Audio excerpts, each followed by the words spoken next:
Do I see the world in the right way? I would tell you, Senator, that we are seeing them. I don't know specifically what their ambitions are, but we do see them working together and doing some of those things against our interest. General, I need you to, both of you fine gentlemen, look us in the eye and tell us what you think. I understand you got to choose your words carefully. You don't want to get put on double secret probation. But we've got some hard decisions to make here. And there's a consensus, I think, in the Congress to give you more money. Because I think we need to spend more money on defense. But you're going to have to give us straight answers and tell us what you think. Mr. Secretary, am I right or wrong? How much money do you think we need to spend as a country to maintain or either, depending on your perspective, reach parity with China? What's up, real patriots? Welcome back to Right View Nation, where we don't sugarcoat the truth and we don't bow down to globalists, woke generals, or spineless bureaucrats. If you love your country, stand for the flag, and believe in strong borders, strong defense, and American sovereignty, then you are in the right place. Today's topic is no joke. We just witnessed a bombshell moment in Congress, one that should terrify every red-blooded American. And no, this isn't about climate change or pronouns in the military. It's about China. It's about Russia. It's about Iran. It's about our enemies circling us like vultures while this administration sits back and hands out blank checks to every country but our own. Let me break it down for you.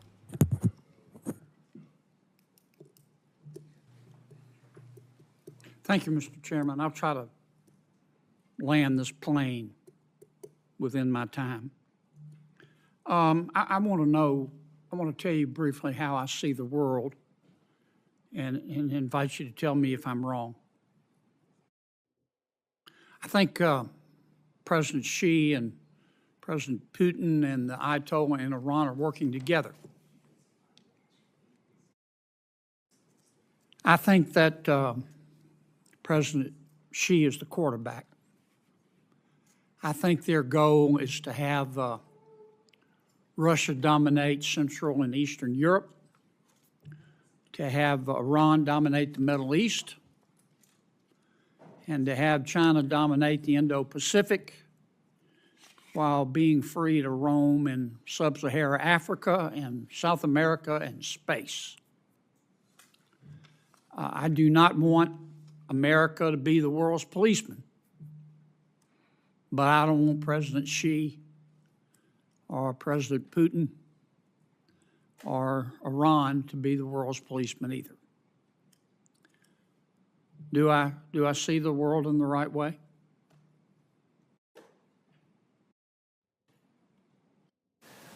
I would tell you, Senator, that we are seeing them. I don't know specifically what their ambitions are, but we do see them working together and doing some of those things against our interest. General, I need you to, both of you fine gentlemen, look us in the eye and tell us what you think.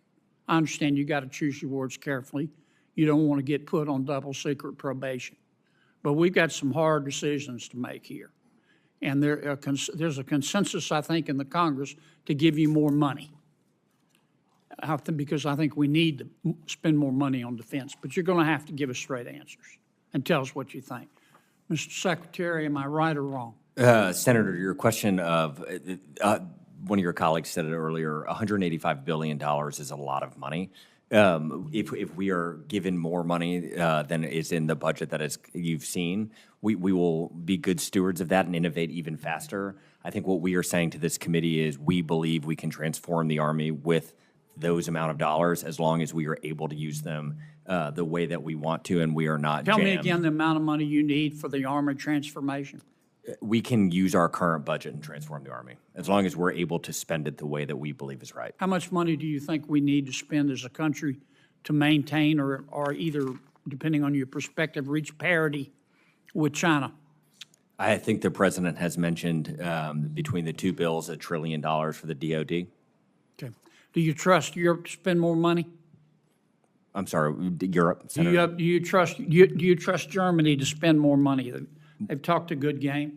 When I was out with NATO with Ambassador Whitaker and talked to a lot of our colleagues in the NATO countries, and as far as I could tell qualitatively, they believed it seemed to be that they were going to start to spend significantly more.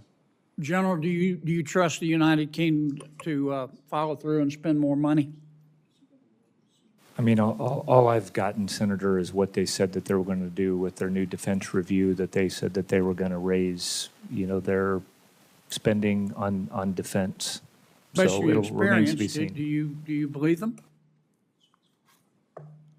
I mean, I think we're big believers in we'll see. I think action is what counts in some of this. There's certainly been a whole bunch of our allies that have done that when they've called for. Tell me, General, how you think the war in Ukraine relates to our struggle with China.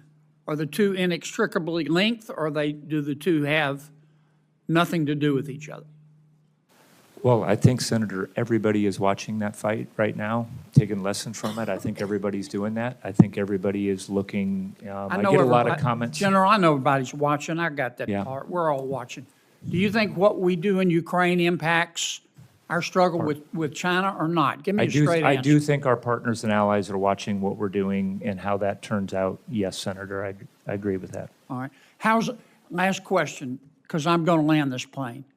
How's our recruiting coming? We're dominating recruiting and retention. Why is it better? We made some structural changes and the return to a focus on lethality among our leadership. What structural changes did you make?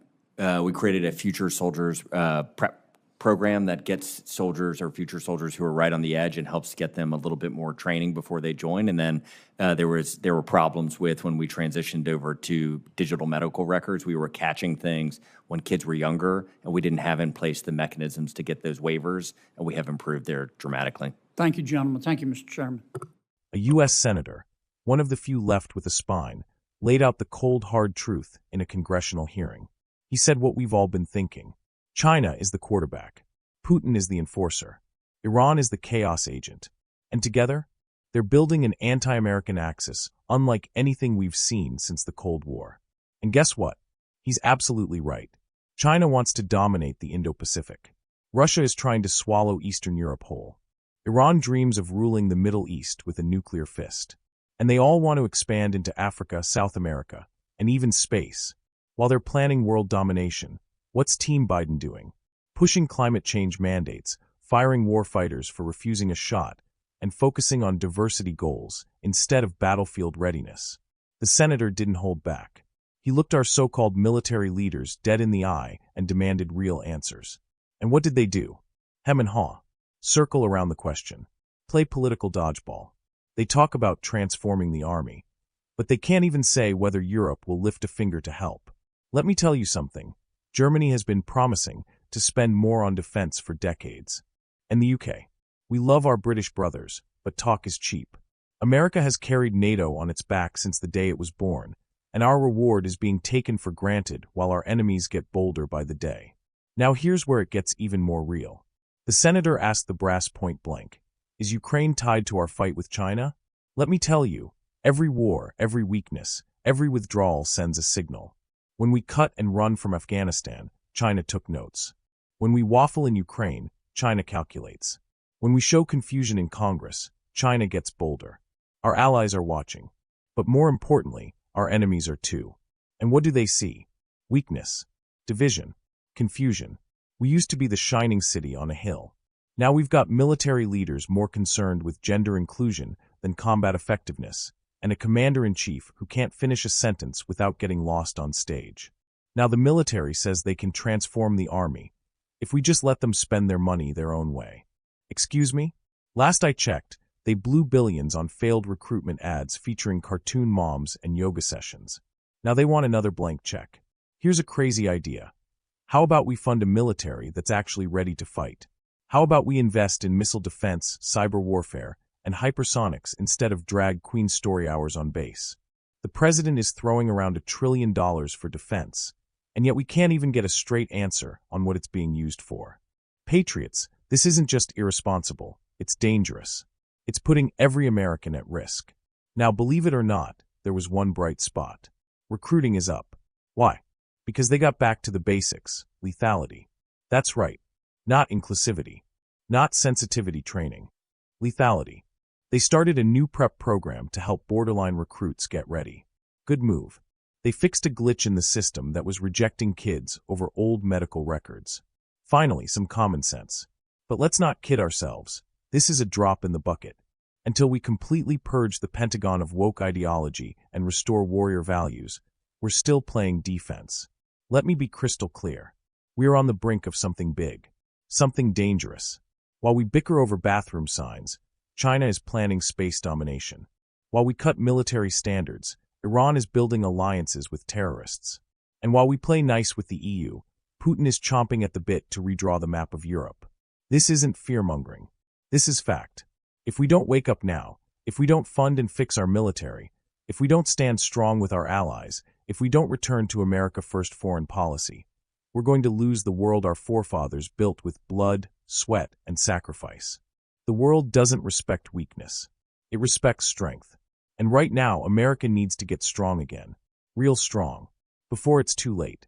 If you agree with me, if you're tired of this globalist nonsense and you want to take back our country, hit that like button, subscribe, and share this video with every patriot you know. Comment below. Do you trust our military leadership right now? Do you believe Europe will step up?